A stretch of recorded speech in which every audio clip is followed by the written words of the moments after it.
Hello, everyone. Welcome to Women in Retail Talks, the podcast where C-suite executive women in the retail space share their stories of professional growth, leadership development, personal journeys, and more. I'm Melissa Campanelli, the co-founder of the Women in Retail Leadership Circle, which is a membership-based community of executive women at leading retailers and brands. And joining me today is an old friend, Jeanniey Walden, the Senior Vice President and Chief Marketing Officer at Rite and Thrifty Ice Cream. Today, we're going to talk about her career journey, her unique approach to marketing, her thoughts on work-life integration, and so much more. So with that, how are you, Jeanniey? Good to talk to you again. I'm doing wonderful, Melissa, and it's so great to speak with you again. It's been a while, but it's so great I'm a big fan of the podcast and everything that you're doing in the retail industry for women and women executives. So I'm thrilled to be your guest today. Perfect. Great. Well, I'm just going to jump right in. As I mentioned in the opener, so you have a new role. You're the Senior Vice President and Chief Marketing Officer at Rite and Thrifty Ice Cream. But first, let's talk about the Rite role. What do you sort of oversee in that position? And when did you take on this role? Well, it was such a great opportunity for me. In March of this year, I was given the opportunity to come in an interim role and to oversee everything that's happening in the Rite Aid enterprise. So that's the consumer business, which is Rite Aid, and the pharmacy and retail businesses that, the marketing for that element of what we do, the Elixir business, which is the kind of B2B to E PBM business that we have, the ice cream business with Thrifty, which I know we're going to talk about, which is a purchase that we made a number of years ago at Rite Aid, and who doesn't love ice cream, and really just to pull it all together and create a very strong brand strategy for what's happening to and with the Rite Aid enterprise. That interim role became such a great opportunity and so exciting for me and for the team at Rite Aid that they offered me a full-time position in early August of this year. So it's new, but not new. It's still newish. Right. Yeah. I mean, it sounds like you've been there for a while and just sort of learning the business and figuring out the ways that you can integrate it and Yes. transform. Yes. And so tell us about Thrifty. I mean, I'm so fascinated by it. What's the connection between the two? Well, it's an amazing story. Rite Aid, first and foremost, is a company that just matches my passions so well. They're really a community-based pharmacy and a community-based retail pharmacy on top of it.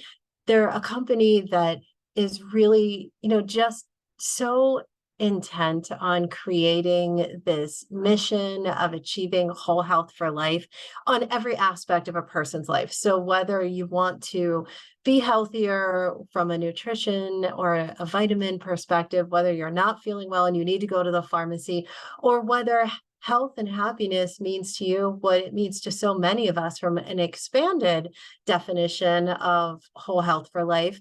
And that just means less stress and family, work-life balance and happiness. And what does that better than ice cream? So, having Thrifty ice cream as a part of the offering that Rite Aid provides to people, really means a lot in closing that circle on how we help people achieve whole health for life, because it means both physically and mentally. And Rite Aid had purchased Thrifty Pharmacy a while ago, and along with it came Thrifty ice cream that people in California have known since they were younger, because Thrifty pharmacies started out a very long time ago in the same way that every pharmacy did 60, 70, 80 years ago, with, a little counter where you could come in and see the pharmacist, but you could also get a soda or a float, or you could get ice cream, especially hand dipped. And Rite Aid has been able to preserve that authenticity of the ice cream experience in California for so many people. It's become this cult classic. So if you grew up in California, you know Thrifty ice cream, you're obsessed with it, and having it be a part of Rite Aid is just very natural. If you grew up on the East Coast like I did, Thrifty ice cream is absolutely sold inside Rite Aid stores, but you don't necessarily have the same appreciation. So there was a tremendous brand opportunity to come in and take the brand of Thrifty and not only make it a national obsession like it is in California, but then also to look at the opportunity to expand its distribution outside the walls of Rite Aid and into other retailers, into other locations, whether it's, home healthcare companies or restaurants or stadiums, to really enable everybody to get some of that happiness that you have when you're enjoying ice cream with friends or family, whether you're having a bad day and ice cream makes you feel better, without it just being restricted to the four walls of Thrifty. So it's a big mission that expands beyond just being the CMO of Rite Aid. And that's why I've got the two titles. That is so super interesting. I love that. It is reminding me of sort of the old timey, soda shop. And it does make a lot of sense now the way you explain it. And then the opportunity is great because, again, as you said, I'm on the East Coast too, and I'm almost positive I've seen the ice cream, but I'm sure there's more opportunity for growth, especially on the East Coast. So that's so fun. Yeah. Yeah. And it's crazy because, the company, the LA-based drugstore that we acquired was called Thrifty Drugstores. So they had Right. ice cream, we called it Thrifty ice cream. But people ask me all the time, is it called Thrifty because it's low cost? Is it called Thrifty because, like, why did you call it Thrifty? As if somebody created the brand for it most recently, but it's been Thrifty forever. And I have Right. to tell you, if anybody listening is in California, look me up on LinkedIn and I'll get you an invite to the plant because it's probably some of the highest quality ice cream ingredients and processing that I've ever seen in my life, which I didn't know how much I didn't know about the way ice cream was made until recently. And it's just like fascinating. Wow. Where is it in California? On the up in north or south? It's about a half an hour from LA. Okay, So cool. it's in a perfect area to need ice cream year round. Yeah. Great. Well, so interesting. I'm so glad I got that background. I didn't want to just kind of throw past the thrifty thing. I thought it was so cool when I saw your bio. So let's talk about you as a marketer. As I said, I've known you for a few years, and I know that you're a star marketer. And one of the things that you have is I think, uniquely hybrid approach to marketing, where you respect traditional methods, but you also combine them with cutting edge digital methods to deliver results. So can you give us some examples of how you might use this strategy in your new role, or maybe anything you've done since joining, even when you were in the interim role? Yeah, absolutely. Well, first of all, as you alluded to early on, I've been marketing and in marketing and business roles for over 30 years. So it's been a long time. And I'm always fascinated by the fact that successful marketing comes back to the early basics that people started back in the David Ogilvy days where, I used to work. So I'm a big David Ogilvy fan. And, there's just some of those really foundational aspects of how you position your product. What problem are you solving for? Those never change. They remain consistent. That said, there's such new technology and innovations around the way that you connect with people. There's always opportunity to look at things and do things differently. And that's the part that I love about any job that I have the best is seeing what can we do that's outside of the box that people haven't thought of before. And since I've been at Rite Aid, especially with Thrifty ice cream, I can give you a great example is, with Thrifty, we've been marketing it just like you would with a traditional product that's inside your stores, and that's fantastic. But when I realized that it was a nostalgia brand and also a cult classic, I started to look at other cult classics that have nothing to do with retail, nothing to do with pharmacy, nothing to do with ice cream, nothing to do with food. But think about the products that you fell in love with, over and over again, or think about the items that you're a big brand fan of that are cult classics that you only know about it if you know about it. And so I really challenged the team to look at how do we do marketing by unmarketing. Like, yes, anybody can give me a plan for a big social campaign and some installation, but what can we do that's unique and different, but kind of turns things on the side and makes a huge impact? So, we have a partnership with an event stadium, and there was a really popular concert that was coming. And we said to ourselves, what a great time to test new and innovative ways to market Thrifty, than to make it available before the concert as people are parking their car and getting ready for the concert to start. Because we noticed that a lot of the younger generation is doing that. They get there early, they want to, have a couple of drinks or a barbecue or something with friends.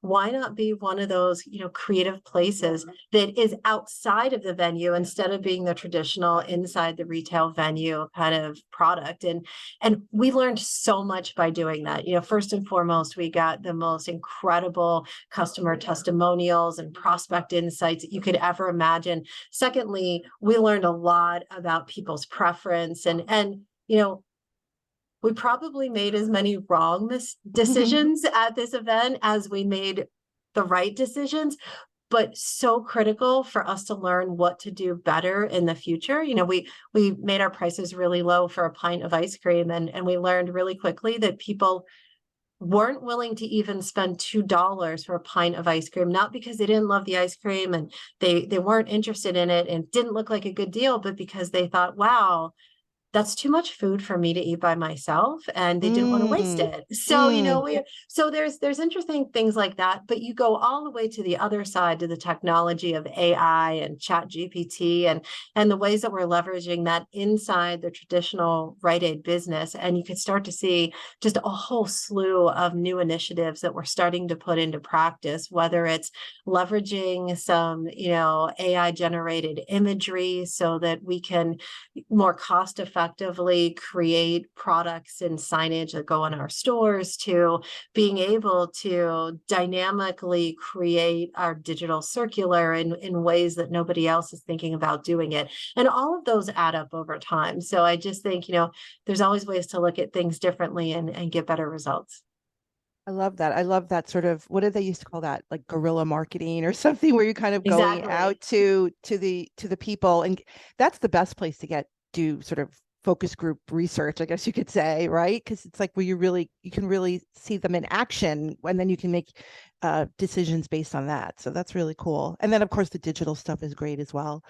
I wanted to jump in a little bit to leadership, because you've been a leader, such a great leader over the years, and you've had decades of experience working, everything from Fortune 500 companies to startups to your, retail, health and wellness, advertising, as you said, fintech. I mean, given this experience, could you share maybe top 3 leadership lessons? Oh, yeah. I'm sure there's more, but just what jumps to mind.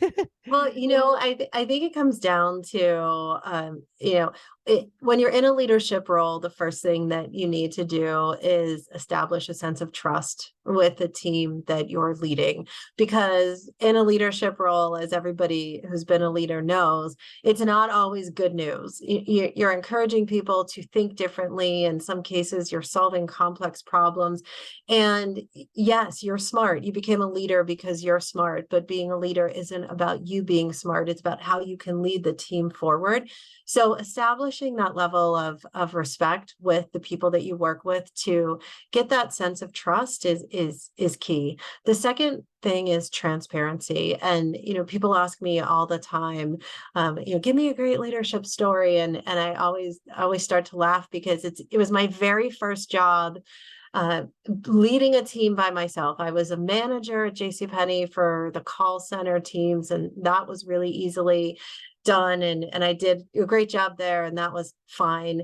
But they made me the leader of the collection department at JCPenney. I was 23 years old. Everybody that worked on my team had been working at JCPenney for over 30 years. So they had been working longer than I'd been alive. And the team was performing horribly. And this team's job was to go after people who had not paid their JCPenney credit card bill in over 6 months. And, when you're having financial troubles, the first thing that you look to pay for is your food, your house, and your family. Your JCPenney credit card bill is probably nowhere near the top of your list. And if it's been 6 months, you have very little intention to most likely pay it. And this was before the internet, if you can believe there was a time before the internet.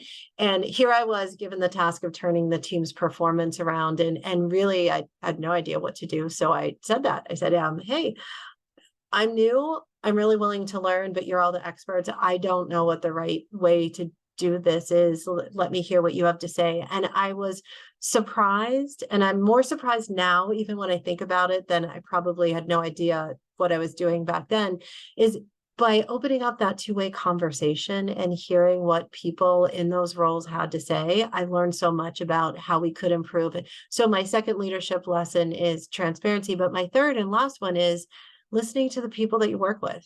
You are not the person that knows how to solve everything, and people that are working at businesses that you're leading and teams that you're leading, they're the experts, and they have, as you said earlier, they're like the grassroots experts that have their ear to the ground every day. They're in front of customers, especially in retail, and truly listening to what they have to say and then turning that into actionable items for the business is oftentimes the most compelling way to drive results. And it builds goodwill across the entire business, but it also, is something a lot of leaders sometimes forget to do. That was such a great story, Jeannie. I love the color of that, sort of explaining what that must have been like for you and how you just sort of, were honest and transparent. And that's what really worked, it sounds like. And along those same lines, how are you motivating your staff today and keeping them excited to come to work for you? Everybody knows in the retail industry right now, it's kind of hard to. There's a lot of ups and downs with hiring. So what are some of the ways that you get people excited? Oh gosh. I wish I knew the perfect answer to give you, because I was just on calls this morning talking to one of my team members asking the same question. How can I keep people more motivated? What I do these days is I really like to give everybody the full picture of what the potential is for the business so that they can get excited and feel some sense of ownership for that and be a part of it and have all the context. Because a lot of times I've found, and I've also felt like, if someone's asking me to do something, but I don't know why I'm doing it, like what it's going to lead to for the betterment of the business, then oftentimes the actions I take will be different than if I have the full context on, oh, the ultimate goal is to get to here. That's why you're asking me to do this right now. And I've also found that sometimes when you give people the context, it changes the actions that they will take versus you giving them a task.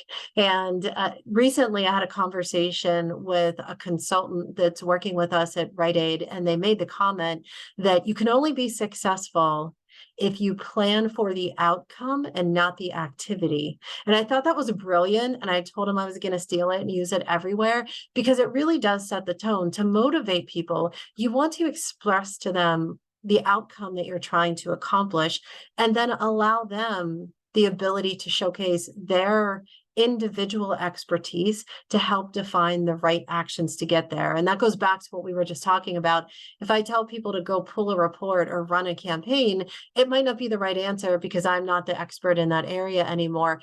But if they have the context on, I want you to do this, we're trying to get here, then they can come back and be part of the conversation and part of the solution, which so many times is much more powerful and impactful and motivating than if you're just given a task of items to do. I love that so much. Could you say that again? Can you just repeat that so I can just think about it one more time? Success comes planning for the outcomes and not the activities. I love that so much. It's so true. It's sort of, you should steal it too. Yeah. It's sort of like, it's not, get this report, like you said, we have to solve this problem. How would you suggest we do it?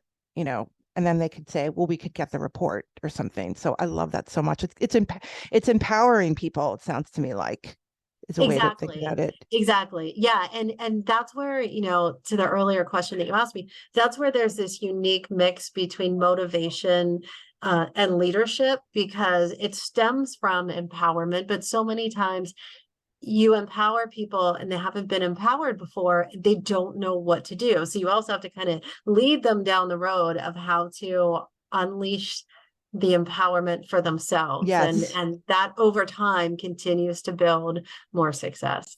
Yep. I love that so much. Um, Another thing I know about you, and I've read recently about you, is that you're a frequent speaker on the topic of work-life integration. And I love that, by the way, work-life integration. Um, Tell us what you mean by that, and what are some tips, or how do you handle the busyness that goes on in your life, I'm sure, between Yeah, work. sure. So, so I think, it was early on in the beginning of COVID when I was at my former job and we were trying to figure out what the heck are we going to do now it's COVID. Like all of us in business, we're like, what do you do? I don't know. And we were challenged with the fact that nobody knew how to work from home 100% of the time. And it started to be very funny. You'd be on a conference call with somebody, a Zoom call with somebody, and they'd be talking about the most critical business element under the sun, whether cooking a grilled cheese for one of their kids that are screaming in the background, but I'm hungry, because we were all home. It wasn't just we were working from home, our families were home. And so we came up with this revelation that the concept of work-life balance is gone. Like COVID killed that. And now it's work-life blend or work-life integration. And coming out of COVID, where so many companies remained remote or are hybrid, or just people have different values that they live their lives to now, that it's the way we live. And when you look back on it, for me, I've always been a working mom, and if someone said, do you have work-life balance? Of course, I think I probably would have said yes, but in reality, it's always been work-life integration. And I feel that it's so important for everybody to embrace that and to appreciate that, when you're learning, everything that you're learning is impacting both your professional and your personal life. So it's not just like, oh, great, I learned this new thing about leadership today, listening to this podcast with Jeanniey and Melissa. That can also apply to your family life as well, or your home life. And you might not have thought about it that way, and vice versa. Oh, I learned how to help my high school age daughter get through this complex, geometric problem and help her have a breakthrough way of understanding it. You could take that to work and help people get a breakthrough way of understanding whatever business goal you're trying to achieve. So it's really this integration where you can learn so much and it can be applied to both places. And I don't know, it's just become my like mantra of, sharing this like light bulb moment, as I'd call it, with everybody, and just inspiring them to be the best they can by just appreciating work-life integration.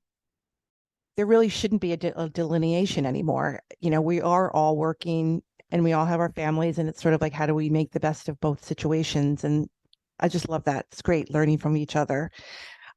So in closing, Jeanniey, we're rounding out the year. 2024 is right around the corner. What are you most excited about in the world of retail right now going forward? Oh, I'm so interested to see what happens with BOPS this holiday season. I cannot even tell you. And I know that sounds like such a nerdy answer, but it's just so interesting to see how retail has changed pre-COVID, during COVID, coming out of COVID, and now here we are looking into this post-COVID holiday that's been economically challenged with everything that's happening in the economy and the fact that we all pay way too much for groceries than we ever thought we'd pay in our lives, along with everything else that's happening, from people not being able to find a job, to people, to the employees owning the whole job and salary discussion for so long, to it being more backed and balanced now. I know people want to get out there. They want to be with their family. They want to be with their friends. They want to shop retail. And there's been the big push and pull. Is it going to win online, in store, both? I just want to know where does BOPS end up playing a role? Like, does it become the key, efficiency and economy? I got to take the dog to a vet, so I'll just like BOPS my order on the way and dog doesn't have to get out of the car? Or does it become something that goes by the wayside as people get back into stores or just shop online? And that's what I'm curious about. I know that's a silly answer. Not at all. It is interesting. It's sort of like the barometer, I guess, of where people are. Are they in-store people? Are they more online? I feel like you can really learn a lot about the consumer by the activity of whether or not they're using BOPS or BOPIS or whatever you want to call it. But yeah, well, and at Rite Aid, one of the things that we started doing, one of the changes that we brought to the team, or that I brought to the team, was let's not look at the business as siloed: pharmacy business, front end business, online business, BOPS business, a drive-through pharmacy business. Let's look at it as customer choice. And truly, understanding customer choice. I can tell you a reason that one customer would use every single method of shopping with Rite Aid that we have to offer. But I think it's going to come down to which ones do they use and why, and how do we most effectively invest in growth moving forward. And who knows, maybe they'll come by giving everybody an ice cream cone of Thrifty. Wherever. Love it. All right, great. Well, Jeanniey, it was so great chatting with you. I feel like I learned a lot, and I know our audience has probably learned a lot as well. Good luck with everything, with your new role, with your work-life integration, with everything. And I'm hoping that we'll be able to see each other in person soon. Sounds great. Me too, Melissa. It was great chatting. Thanks so much.